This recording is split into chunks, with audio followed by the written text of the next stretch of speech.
Welcome back, it's Todd from Greenpointe. Today's product we want to talk about is Color Putty. Color Putty can be a huge lifesaver. You get a floor all done and a nail hole opens up or a split opens between boards. You can take some of this handy product, put a little bit on your thumb, push it into the split or void in your floor, buff it off with a nice cotton clean cloth, and it will disappear.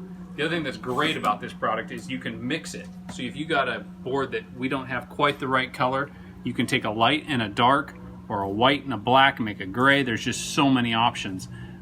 Great thing to add to your arsenal if you are a floor finisher that's doing floors every day. What I would recommend then would be the kit. This has got a great blend of all the colors, so you can pretty much repair any hole you might have in any type of any color of a floor. Thanks so much for watching.